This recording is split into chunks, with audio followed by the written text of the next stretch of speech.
I'm going to do Bob's request next.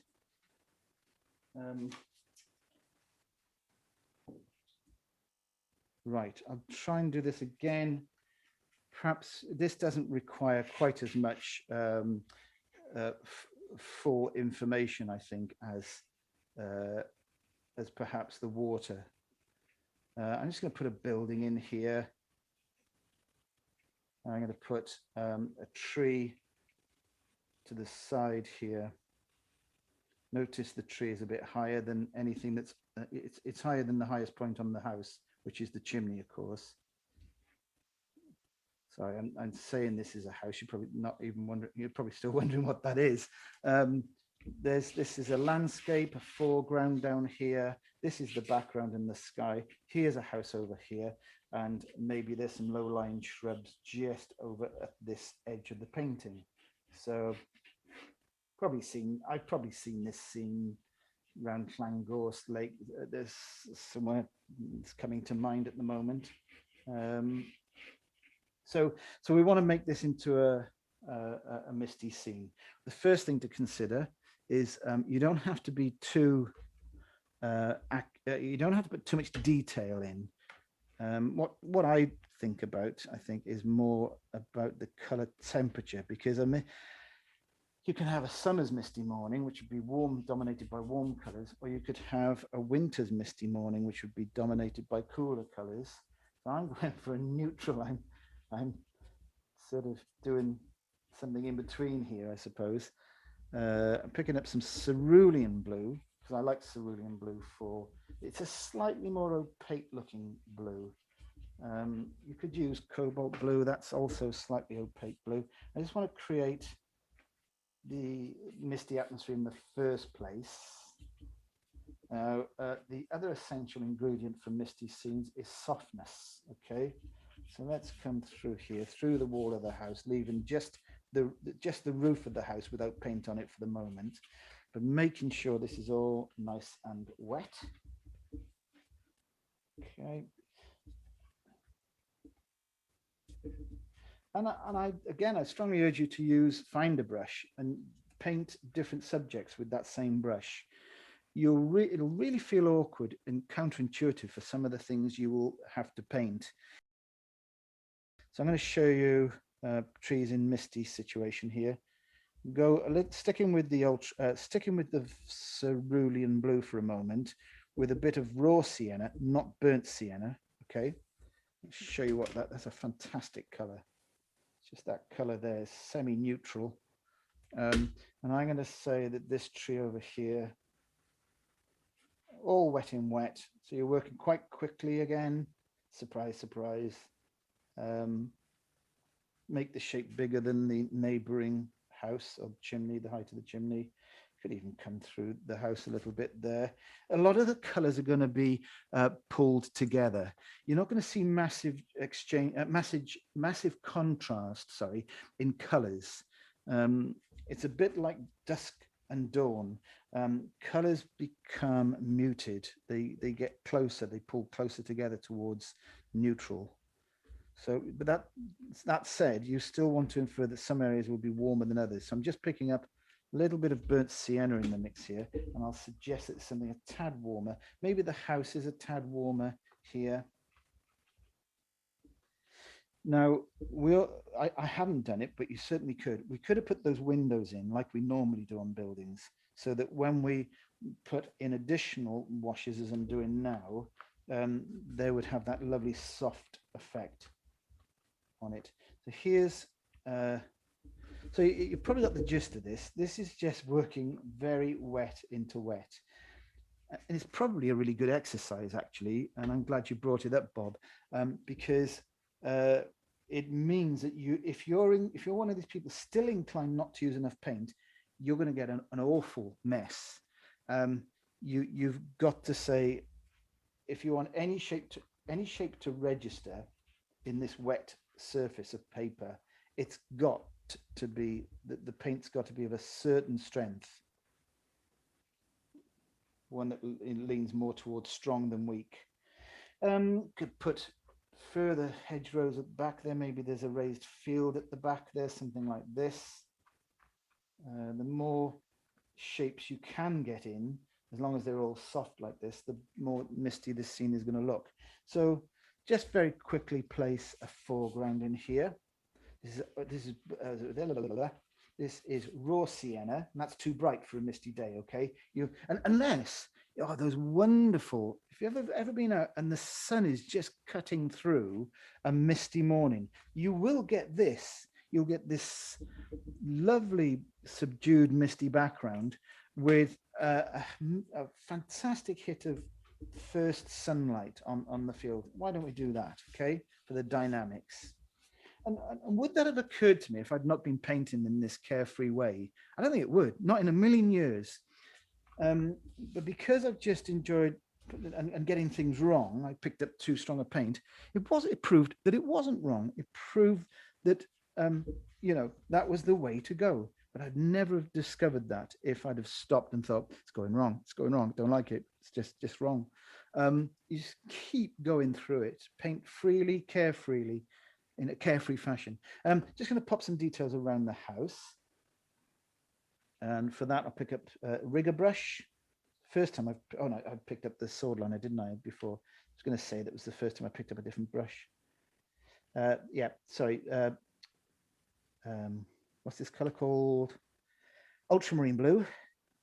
And this one, burnt sienna. No matter how many times I say those colors, probably every day of my life, I still can't bring them to mind when I'm painting. So there's the edge of the roof. There's the lintel at the top of my chimney. There's the window, which we could put in now because it's meant to be soft. Might even see evidence of a lower window or a door somewhere. Might see some soft detail. Might be a fence around this property. And this. Something to pop we'll put some color in this roof in a moment. So it doesn't matter if I go a little bit strong with this dry mix. This is dry mix, okay? This paint mix. And then a spatter in here. So I'm picking up the same colors, just to spatter through the sunshine. I don't want to sully that. It looks so nice as a sort of sunlit foreground. So you don't want to sully it too much. Color that would work amazingly on this foreground would be purple, because it's a complementary. It's complementary to yellow. This is where that bit of knowledge for you to learn is going to really pay dividends. You want something to show up here, mix a purple. Just run through that yellow with its opposite number. Don't fuss. 1 stroke, 2 stroke, 3 stroke. There's a song there somewhere, and the job is done. Okay. So let's put in. I'm picking up a couple of different brushes now. I think we've got to have something cool on that roof, despite my brains to say, now warm it up, warm it up. Look at all the cold around there. Why don't you warm the roof up? Maybe I'm right. Let's go semi-warm. Let's use a cool warm rather than a warm. Just a drop of alizarin crimson with a very small amount of Indian yellow in it. And I'll deliver and then move it around. Let's push it out into the background of it, because this is supposed to be mist around in the area. So let's push it beyond the edge over here. Let's lose the edge of that roof. So, and this is for misty scenes. It's a great way of easily making your focal point stand out, because all you've got to do to make your focal point stand out, when everything else is soft and diffused as it is, you wait for that area to dry, and I'll speed dry.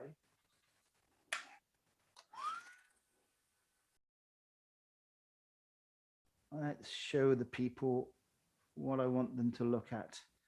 And I'll just go in here somewhere with a little bit more wet on dry. A couple more defined looking posts just in this area here. A little bit of warmth somewhere.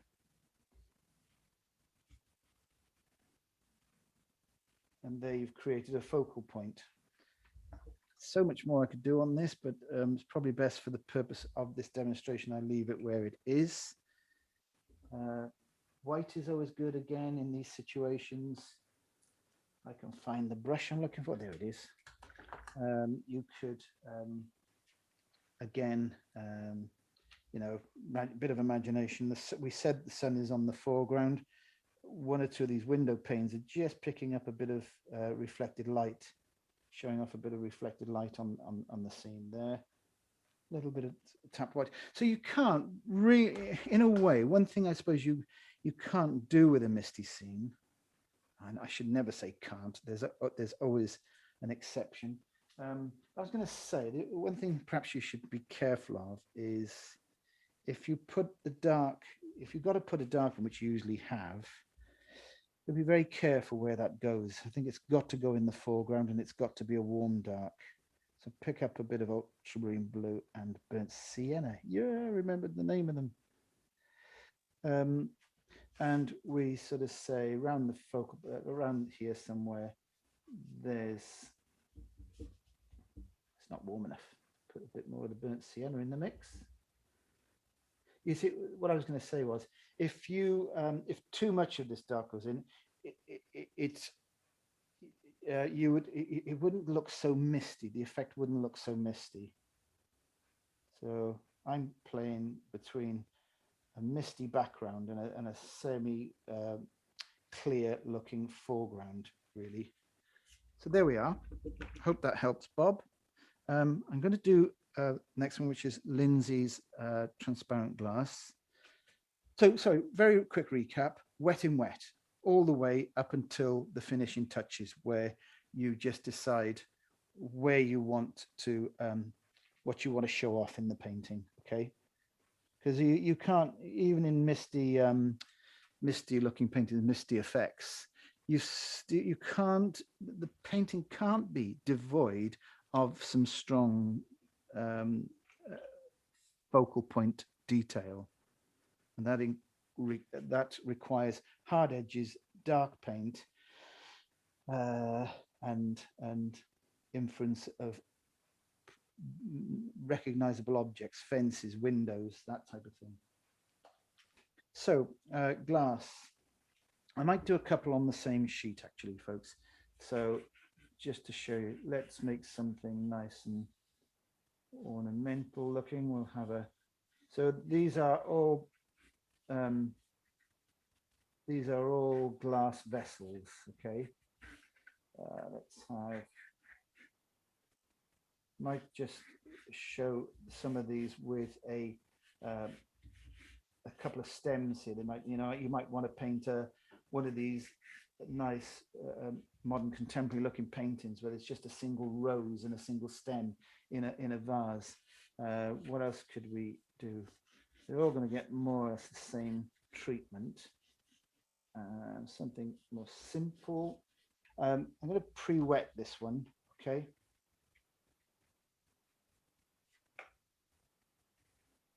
I'm going to do two at a time because by the time I've pre-wet this one will be ready to paint. And I don't want to do what I need to do into that now. It's too wet.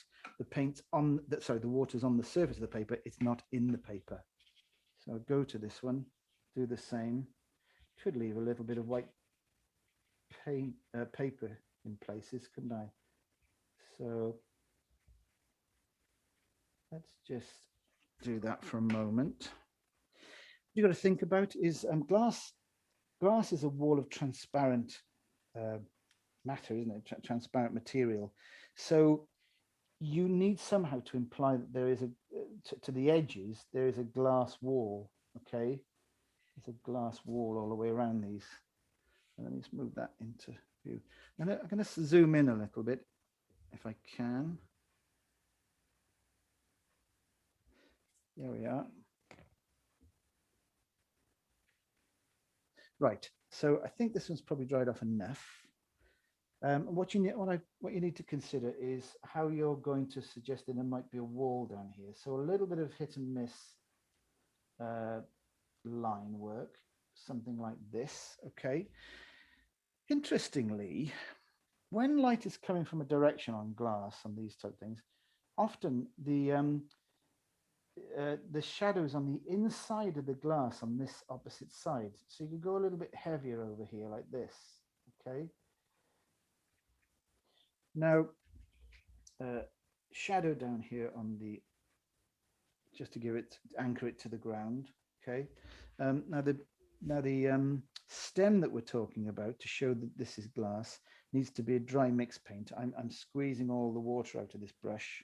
This is a big size 10 with a good point. Ultramarine blue, a little bit of phthalo green, and a lot of burnt sienna. Okay. And let's say if the stem, you know, what's that sort of light refraction effect we get when a stem goes into the water, makes contact in the surface of the water inside the vase, might come out of the vase something like this, and there's a flower up here, something like that. But when it's too wet actually, when we view it through the side of the glass, it dog legs. It sort of comes slightly off in a different direction. So the stem needs to be shown. I mean, this is, if you only need to do one too many brush strokes in that glass and you will spoil it. Okay. But there is a slim, transparent vessel with, you know, a flower out the top. So it's very, very easy. You just got to have the discipline not to fiddle. Do the same on this one. You know, start wherever you like. Same colors I'm using for all of them, I think, here, folks, and I'll say otherwise if I change it. Ultramarine blue and burnt sienna. Slightly darker on this one. Let's say the light is coming from the other direction, so a very hit and miss, effect on this wall, because it's getting the lion's share of the light, whereas the opposite in wall will show that darker sort of shadow. Okay, on this side, you can imagine there's particles in the water, which I would imagine there should be. I certainly wouldn't drink the water of my flower vase, but there'll be all sorts of things in there. So again, even if this was a display of flowers, that's not a particularly pretty color. If there was a display of flowers up here, like this, in a nice diagonal off the top of the vase there. First of all, you're probably going to get some reflected color in your glass. So you just drop, as I just did then, just drop a bit of the color into the glass. Again, it comes down to the real effect. The really good effect I like is when the stems go in. So ultramarine blue, burnt sienna for this. You know, the color that I make for the stems doesn't have to be the same color that I've used elsewhere. Could be almost any color, as long as it teeters somewhere between warm and cool. It's a sort of almost a dark with a tinge of warmth to it. So here we go. We might see something popping in underneath the flowers about there, and then when the light refraction, the effects of that might do something like this.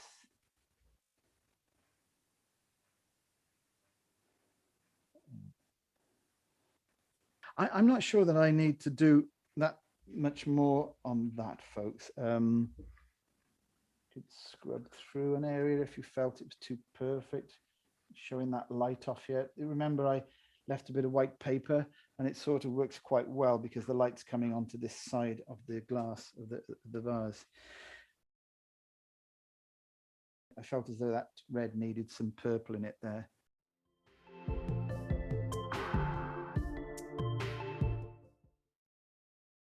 Thanks for watching, and please remember to hit the subscribe button. If you want notifications, automatic notifications as and when I upload new videos, then please remember also just to hit that little bell button. And thanks for watching.